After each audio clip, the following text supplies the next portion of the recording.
বৰডুমচা অৰুণাচল এডিচি কাম নাই বৰডুমচা পুলিচে টকা লোভত মেনেজ হোৱা বন্ধ কৰক বৰডুমচা পুলিচ প্ৰশাসনে টকা লোভত মেনেজ হোৱা বন্ধ কৰক বৰডুমচা ২০টো বেটাৰ নামত এখন বৰডুমচা অৰুণাচল স্থিত যি নিচামুক্তি কেন্দ্ৰ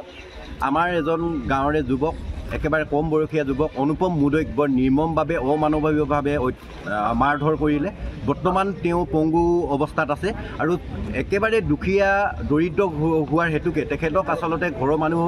মেডিকেলো নিবলৈ আচলতে আৰ্থিক অভাৱৰ বাবে সক্ষম হোৱা নাই আমি এটা কথাই ইতিমধ্যে গম পাইছোঁ যে যিজন ২০টো বেটাৰ নিচামুক্তি কেন্দ্ৰটোৰ মালিক তেখেতক আচলতে অৰুণাচল বৰডুমচা পুলিচে ৰক্ষণাবেক্ষণ দি আছে ইয়াৰ সমান্তৰালভাৱে বৰডুমচাত যিগৰাকী এডিচি আছে এই এডিচি গৰাকীও আচলতে এই বিষয়বস্তুটো বৰ বাৰুকৈয়ে গাপ দিবলৈ চেষ্টা কৰি আহিছে আৰু আমি বৰ্তমানে সমগ্ৰ গাঁওবাসী স্থানীয় দল সংগঠন ওলাই আহি আমি আজি বৰডুমচাৰ যিখন গেট আছে এই গেটখন আমি বন্ধ কৰি ৰাখিছোঁ আমি ৬ ঘণ্টা আমি এই কাৰ্যসূচীটো লৈছোঁ যদিহে এই কাৰ্যসূচী লোৱাৰ পাছতো ২০টো বেটাৰ যি নিচামুক্তি কেন্দ্ৰ স্বত্বাধিকাৰীৰ লগতে যিসমূহ তাত থকা আচলতে বিষয়ববীয়াক যদিহে গ্ৰেপ্তাৰ যদি নকৰে তেতিয়াহ'লে কিন্তু আমি এই গেটখন যিখন গেটত আমি বৰ্তমানে